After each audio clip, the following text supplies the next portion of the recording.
Hello and welcome back to the Ballin Sisters, and I am back. Yes, yesterday was one of the biggest days in all our football fans' days.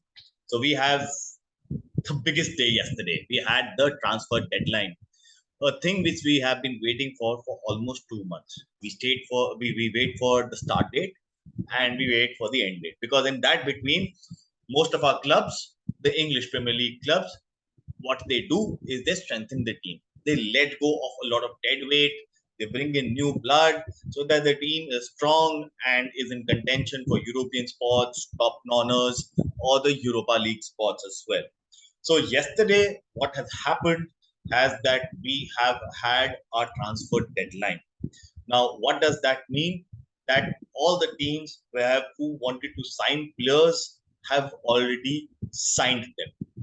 So I am going to pick up a few. I'm going to go through all the teams very quickly so that this video doesn't become too long for you guys and discuss and maybe rate them out of five for you. How do I feel that their business has been throughout this summer?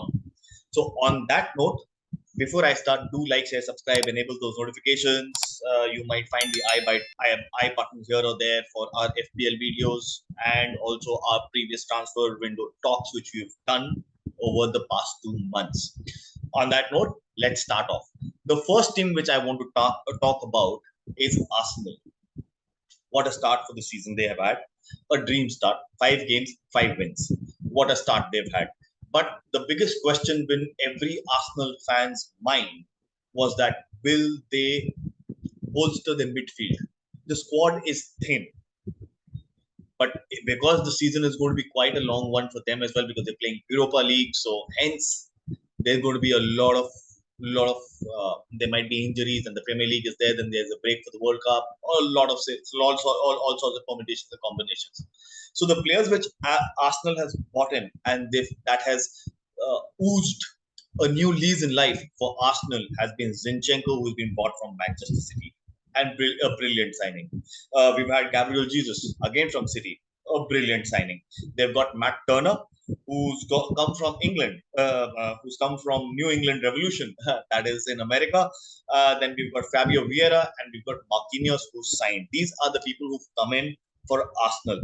A lot of dead weight has gone out from Arsenal. One of them is Hector Berlin, who has just yesterday, I believe, on the transfer deadline day, he's transferred out and gone back to Barcelona, where he started off from the year age 7. So he's back to his boyhood club. We've had Nicolas Pepe, who's gone on loan. We've got Pablo Mari, who's out. We've got Bernard Leno, who's out. We've got Alexander Lacazette, who's left the club. So a lot of dead weight has left Arsenal, and I feel that this new lease in life has added a lot of consensus, and it is paying off for Arteta. The kind of signings with the Kroenke team has done, and his Arteta along with Arteta has been a brilliant signing. And these signings is showing on the field, and I feel out of five, if I have to rate on the current form as well as on these kind of players, the price which they've paid for them, I'll say an Arsenal window is somewhere around a 3.5 to a 4-star rating. It's a 4 out of 5 for me, a 4 out of 5 star rating. It's a brilliant rating. For understand one thing, 4 out of 5 is not easy to get out of me.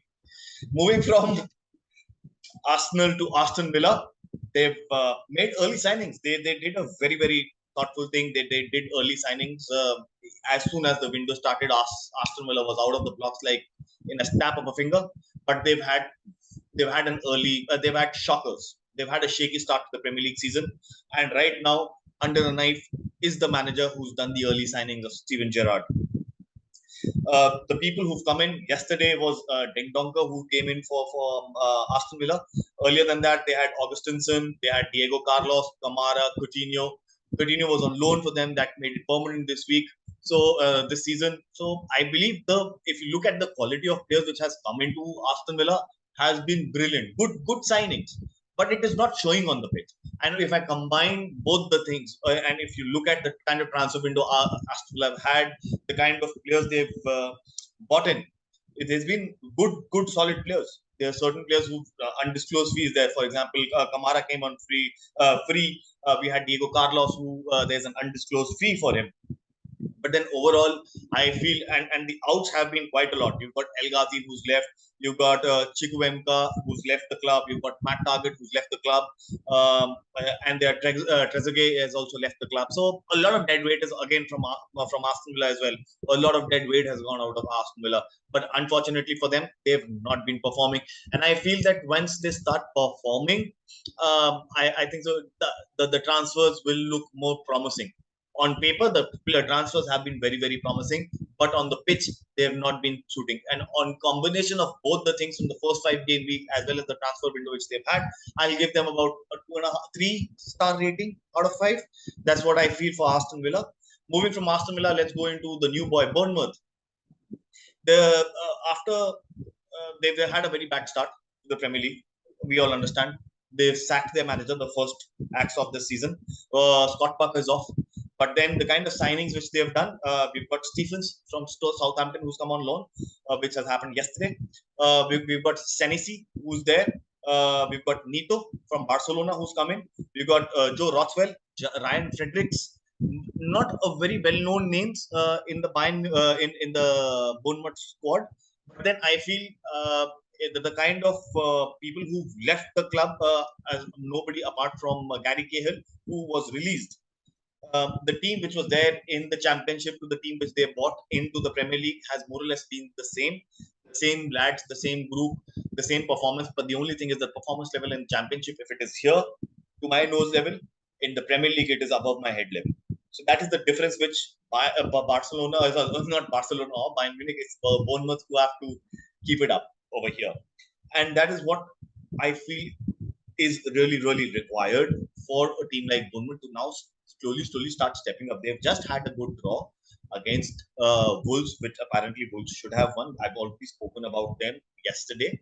So that is what I think so Bournemouth should be doing. And for me, their transfer window is a 2-star out of 5 because not a lot of people have gone out, not a lot of people have come in, and people who come in are not that known as a team. And for me, I believe Bournemouth right now are in the survival mode rather than on they should finish above the relegation, the last 3 teams. That is what their mindset would be for Bournemouth. Moving from Bournemouth to the season 2 is Brentford. Thomas Frank was out there to build, and last season they want to do better than the last year's 13th place finish which they've had. So on that, I believe that they want to perform better this season, and Brentford is showing that they've added good players. I believe they've added Ben Mee in their lineup. You've got Aaron Hickey, Keane Lewis Potters has also come in from Hull City. We've got Stratkowska, who's come in from Lazio on free. So Brentford has added meal people to this thing. And the biggest loss for Brentford, I feel, is Christian Eriksen this season, who's gone on to link up with Erik Ten Hag in his Manchester United. And that is very, very unfortunate for Brentford, but that guy would have made a lot of difference in Brentford and the positioning this season. The kind of lineup which Thomas Frank has and the performances which Brentford has been giving out, and we all know they are all on the basis of analytics. And I feel this thing is going to help them out this season. If not 13th, they might finish 14th, 15th. They should not finish 14th, 15th. They should be above 13th is what their target should be at the end of game week 38 of the Premier League. So I believe this is a 2.5-star lineup for Brentford this season. Moving from Brentford, we go to Brighton and Hove. What a start! What a start!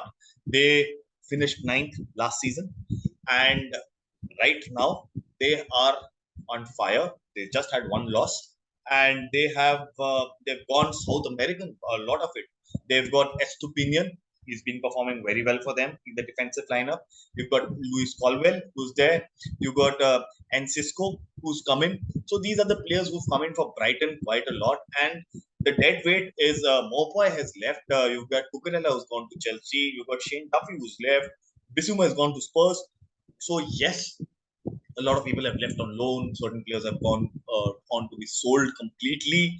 So Brighton were weak, and they've added the right kind of people, and it is showing on the pitch with the tightness which has been there for Graham Potter and his team for a period of time. And this kind of performances which they're putting on the field, as well as the transfer bench they've had, I believe it is a good solid 3-star window for Brighton as well. Nothing major. Going from Brighton to the big dogs, one of the big dogs which is coming up, second big dog of the Premier League, Chelsea. New managers, new ownership. Not the manager. The manager is old. New ownership. They've had a very terrible start to the preseason. They've lost a lot of games in the preseason. They lost to Arsenal 4-0 in the preseason. They've had 2 away losses. The team has been weak. A lot of people have left, some on loan, some on completely, some on free transfers. And Thomas Tuchel and Todd Bowley and his team and everybody at Chelsea have added a lot of players. Yesterday also they've had quite a lot of additions. I believe they've had, if I'm not wrong, they've got Aubameyang has been confirmed for Chelsea yesterday. Fofana is there. Casadei has come in. Chukwuemeka has come in from Aston Villa. Slonina is there. Kalubuli is there. Sterling has come in. So a lot of people have come in for Chelsea as well, and they've started to perform. But then the kind of performances which have happened on the field and off the field, the kind of players who come in, I still feel there've been certain panic buys, and they should have done a lot more. A lot of targets slipped out, who've invariably now gone and joined Barcelona at the end of the day. And a lot of people have left the club as well. We've got Empadu, we've got Vale, who's gone on to loans. Hudson Odoi has gone to Leverkusen, who's gone on loan. We've got Palmineri, who's gone to West Ham on a permanent transfer. Werner has left Leipzig, back where he came from. Levi Colwill, he's gone on gone on to join Brighton, which I've just spoken about. Christensen left on free transfer. Jake Clack-Salter left on free transfer. Drinkwalker was released. Masunda was released. Rudiger and Lukaku. Rudiger was free, and Lukaku has gone out on loan to Inter. So all of those things, in comparing with the kind of performances Thomas Tuchel and Chelsea are putting across, it's a 2-star window for Chelsea. Very honestly speaking, not that great of signings. I don't see those players being quality Chelsea, and neither they are. I think so. They're a tad low level. If Chelsea goes for AAA players, right now they've gone for AA players, and I don't blame Thomas Tuchel or Todd Bowley, because this is at least the management, this is their first time in the English Premier League and the kind of functioning that Chelsea as a football club does. So there's a lot of additions, subtractions which are happening, and I believe they will try and rejuvenate the team. Maybe not this winter, then maybe coming summers there's going to be more signings coming in for Chelsea, for sure. Moving from Chelsea, we go on to Crystal Palace. Vieira last season guided Palace to the 12th position. This season they've had a shaky kind of a start, but then again, they've added Doucouré. We've got Sam Johnstone who's come from West Brom. We've got Ibuoe who's come on from Derby County on free. But then the kind of players who've left is Benteke is gone to DC United. Martin Kelly has been released. So overall, Vieira has been building. He has a very, very similar team than what he had last season. Not a lot of players chopping and changing. So that the kind of core group is the same. And I feel that Patrick Vieira and Crystal Palace and the management would be targeting somewhere coming into the top 10 this season rather than finishing top 12. Even if 11th place finish is going to be better, lower than that is going to be a downgrade for Crystal Palace and Patrick Vieira and the kind of expectations that the Palace fans have. And my rating for Patrick Vieira and their team and the performances on the field is about a 2-star rating, and nothing so great about it. Nothing so great. Everton transfers. Let's give it a minute. 1, they have the stadium building. 2, they've got Frank Lampard. 3, they've lost good players this season. 4, no performance. No performance. So, if you expect Evertonians, and the Merseyside people who are Everton fans, don't have high expectations of Everton. Hope and pray that Lampard, if he survives, saves you guys from relegation this season. He's yet to give out that kind of performance, and he's still on the building up platform. You've got In Maupai is there, Onana has come in, Cody has come in, McNeil has come in, Tarkovsky has come in. Yes, good players, good namely players have come in, but the performance has not been there. People who've left are even bigger names. You've got Brathwaite who's left. You've got Kenny is left. You've got Richarlison who's left. Tosun has left. Sigerson has left. You've got Ali who's left. Andre Gomez has left. So a lot of players who've gone. And I feel that Frank Lampard and his team and the management of Everton have to realize that this is not a brilliant setup right now which you've given to Frank Lampard. And if you're expecting him to get you to the top half, don't. Performance of Everton are not there. Try and finish above the relegation zone like you were fighting last season. Don't do that. You're building a brand new stadium. Money is required for it. We all understand that. But then the performance on the field says a lot. And right now, Everton and Evertonians, you guys are not performing, unfortunately. So that is what is there for me for Everton. Moving from Everton, let's go to Fulham. Marco Silva has added a lot of people, and I think so. He's added good people this time around. We've got the likes of Willian is back, and he's back to Fulham this time. We've got Issa Diop is there. Bernd Leno has come from Arsenal. We've got Mbabu who's come in from Wolfsburg, a very reputed guy.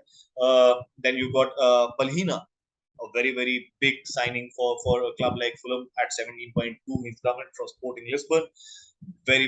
We've got Diop, who's is there, who's coming from West Ham for 15 million pounds as well. So all of those signing. Kurzawa has come in from PSG as well yesterday, I believe.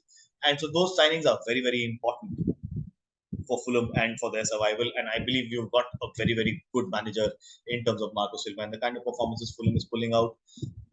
I don't think so. I have to say anything. It's a three-star window for Fulham, for sure. For sure. I think the majority of them have been released this season. You've got Christie, Hector, Mawson, Seri, Cavallo. Good window. Fulham, good window. I have to rate you guys. 3-star. Brilliant. Moving from Crystal Palace to the bad boys, Leeds United. Jesse March, full time now in charge this time around. He's got a lot of players coming in. He's bringing in a good set of players. Good set of additions have happened. Good use of the Rafinha money, which I believe it is.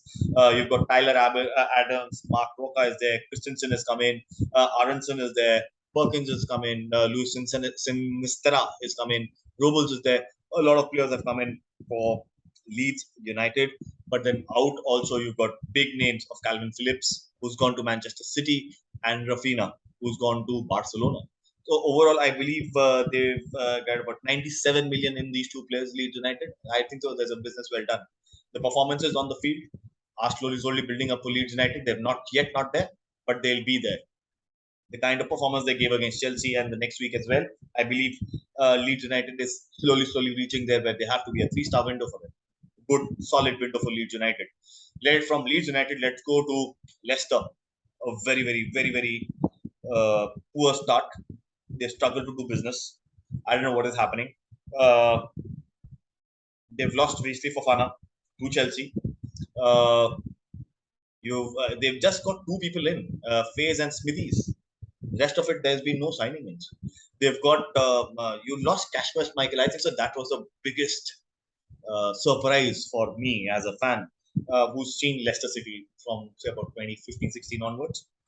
Since the Tinkerman was there, and the kind of performances Leicester City with Vardy and Maddison and all of these guys have been putting in.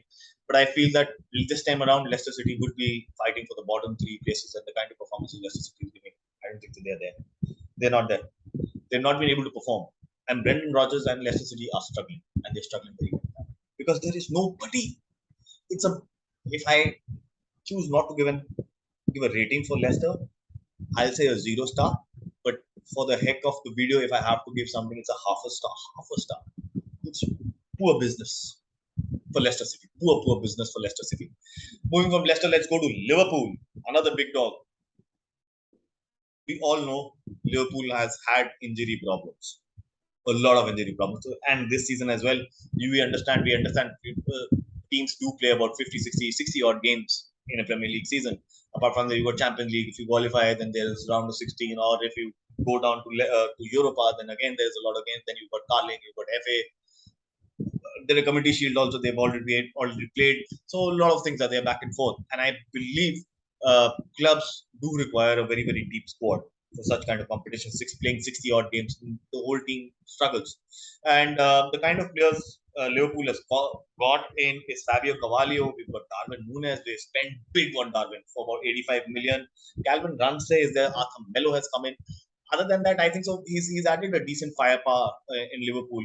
A lot of people have gone out as well. Divock Origi is gone. Minamino is gone. Mane has left for Bayern Munich. Karius has left. Ojo has gone. Ben Woodburn has left. Nico Williams has left. So there's been a lot of outs than ins, and the kind of performances Klopp and his injury prone. Is this the seven season syndrome which is going out all gaga? But I don't see that happening. 2 games, good games. Liverpool is back in the hunt. He's a 3.5 star for Liverpool. I really don't think so. They needed to add a lot of firepower. But yes, they've added Darwin, who's been a very, very sought after player for 85 million. Overpaid, maybe, but then we all don't. It's a 3-star window for Liverpool. Going from Liverpool, let's go to Manchester City, the blue side. They announced Haaland, they announced Calvin Phillips, early business, good business. And they've had Akinji, who's signed from Borussia Dortmund. You've got Sergio Gomez, who's been signed for 11 million. Calvin Phillips, Moreno, and Haaland. Big names. It's a 4-star window, boss. Let's not kid ourselves. Pep Guardiola, Manchester City, did good business. Not overpaid a dime. I don't feel they overpaid anything. 42 million, dirt cheap in Premier League. 51.3 for Haaland, dirt cheap. Dirt cheap.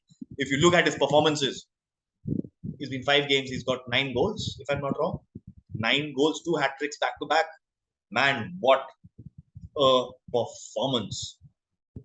What a signing which City has had. It's a 4-star window, and the kind of outs which they've had. We've got McCaffrey gone, Zinchenko gone, Sterling is left, Lavia is left, Gabriel Jesus is left. So Fernandinho has gone. So you see a lot of players are left, but then I don't see that difference which is being made. Depth was already there. Guardiola's ideology was already set. People were there. He just slotted and replaced them with the players on the bench. And I still feel there is so much strength on that bench of Manchester City that it can go for a long period of time. A 4-star window. Moving on from Manchester City, let's move on to Manchester United. What a start. They had a shaky start again. And they've got a new manager at helm, Eric Ten Hag. And what they did was they had a very, very bad start to the Premier League. They did well in the preseason, but then unfortunately, again, what happened was they didn't gel well. But then there was Glazers out, green and gold till the club is sold, and that was happening. And still, I believe the protests are happening outside the Old Trafford. And something which really strikes me is that once that protest started, that is when they started to dip in. The whole transfer window was encapsulated by Frankie de Jong.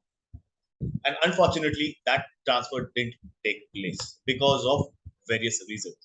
And on that note, the kind of players who've come in, I believe United has had a very decent window. And the performances now they're building out is even better. Now they've had Dubravka, who's coming from Newcastle. He's come on loan. You've got Anthony, who was transferred yesterday from Ajax. You've got Casemiro, who's come from Real Madrid for 70 million. But Martinez, the butcher from the Netherlands, for 47. And Benteke, who's coming from Brentford, whom I've just spoken about. And the icing on the top. Don't forget, this boy, and remember this, that this boy is a 15 million quid signing. His name is Tyrell Malacia. What a signing he is. What a signing. And he's very, very young, number one. And number two, if he continues his development at Manchester United and the kind of progress and the kind of performances he's been giving in week in and week out, I believe he's got a very, very bright future. Very bright future for Manchester United.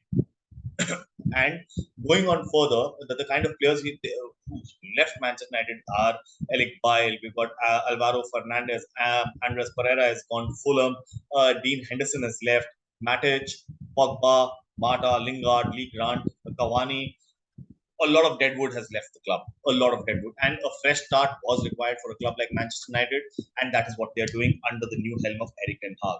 The performances in the past few weeks have improved for Manchester United, and on that note, I give them a 3-star window for the kind of players they've come in, 4-star for the players who've come in, and a 3-star on the kind of performances which they're belting out in the past 5 game weeks. Even though early days in the Premier League, and I cannot say a lot on that. But then, other than that, a good window for Manchester United. A 3-star window is a pretty decent for Manchester United. But the spending has been quite high.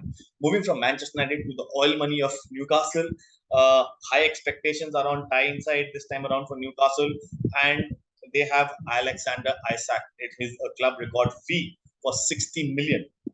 He is going to be a very big signing. He has been a big signing for Newcastle, and that is showing on the field. They've got Nick Pope, who's coming from Burnley. We've got Matt Targett, who's coming from Aston Villa.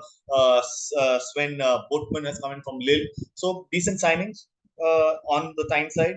The players who've left is Dubravka has gone to Manchester United. Longstaff has left. Kel Watts, Dwight Gale, Woodman has gone. Isaac Hayden has left. So a decent window, a 3-star window. I still say a good window. A lot of deadwood has left Newcastle United, and that is going to continue, I believe, in coming a couple of windows as well, till the time a proper team and a proper title contending team is there for Newcastle. Moving from Newcastle, let's go to the new boys of Nottingham Forest. 20 players have signed from Lee Cooper, Nottingham Forest. 20 players have signed.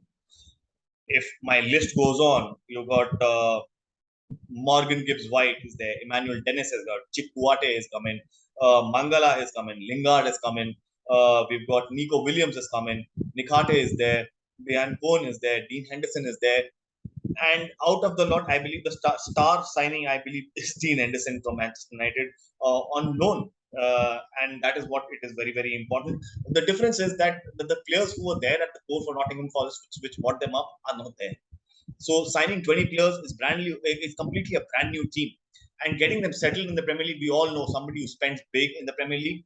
At the end of the day, number of players coming in is very important. But then only a few players come in, it becomes very tough. But then here you're signing 20 players. It's invariably a huge signing. It's brand new club then altogether. And if Nottingham Forest don't pull up the socks and start performing, they've had a bad start. They played Manchester City just recently and they lost 6-0. The kind of performances which is happening for Steve Cooper, I believe they're going to be very difficult. If they survive, that's very important. Right now, the game is for survival for Nottingham Forest. Reach that epic 40 points for survival in the Premier League, and that is very important for Newcastle, for Nottingham Forest to survive after 25 years. They've come back. It's a club with heritage, and they need to prove that they belong to the big boys in the Premier League. Going from Nottingham Forest, let's go to Southampton. Southampton did revamp behind the scenes, but will that change? Will that change the performances on the field? I believe so. They've got Maitland-Niles, who just signed from Arsenal on loan. We've got Aribo is there, Lavia is there. Lavia scored the goal against Chelsea, if I'm not wrong. Then Liss is there, Bazunu is there. So a lot of players have come in for Southampton as well. And Southampton is known to buy players, certain unknown players, but then when they start performing, everybody wants to get them. And we all know, for one of the Liverpool people or Liverpool scouts, is going to be at Southampton for sure, because somewhere down the line they are going to again raid Southampton. Maybe if not this season, maybe next season. They will obviously in the winter or in the summer. Somebody is going to be there. So that is what is there. But the players who've gone is Jack Stephens is there, Valerie is left, Ella is there, Fraser Foster is left, Shane Long is gone. So a 2-star rating for Southampton. I believe that is going to be there. Let's come to Antonio Conte and Tottenham Hotspurs, the next people. They've been very active this time around in the transfer window, and in terms of incoming as well as in outgoings. There have been a lot of players who've come in, and the kind of team which Antonio Conte is shaping up is becoming very deadly by the week. The kind of performances they are putting in and week out is becoming very difficult. The kind of players who've come in, Spence has come in, Langlet is coming, Bissouma is there, Foster is there, Perisic has come in, star performer, Richard Lisson from the bench, again lethal. So all in all, a brilliant team who's performed for Manchester United. For Tottenham. And the players who've left is Rugiglion, Wings, Ndombele, Celso, Rodden, Scarlett, Parrott. Uh, we've got Bergwijn who's left for Ajax. So overall, a 3-star window for 3.5 star window for Spurs as well. And the performances on the field is also brilliant. 3-star, a good performance, a very good performance for Spurs overall. Moving from Spurs, let's go to West Ham. West Ham needed squad depth, and David Moyes has got reinforcements which he required. They've got Paqueta from Lyon for 51 million pounds. We've got Palmieri who's come from Chelsea. We've got Cornet who's come from Burnley. We've got Samaka who's coming for Soslo. We've got Areola who's come from PSG. We've got Downs who's coming from Swansea as well, and a decent spending spree from West Ham as well. So don't doubt West Ham. They are planning for a Europa League this season, and I hope they reach there. Performances have not been there. It's a 2-star window for them. Signings have been brilliant. If you talk about the signing, it's a 4-star signing. It's a 4-star window for them. Performance on the field is a 2-star performance as of now. But then the performance, hopefully they improve, and I will take my 2 stars. If you talk about the transfer window stars, I give them a 4-star. Kind of good people have come in for West Ham. Performance, a 2-star. So that is there. Moving from West Ham to the last team of the Premier League, Wolves. They had a big blip by the end of the last season, and this time around started off slow, but then they have spent big, and they have Traore who's coming from loan from Metz. We've got Nunes who's come from Sporting Lisbon, 42 million.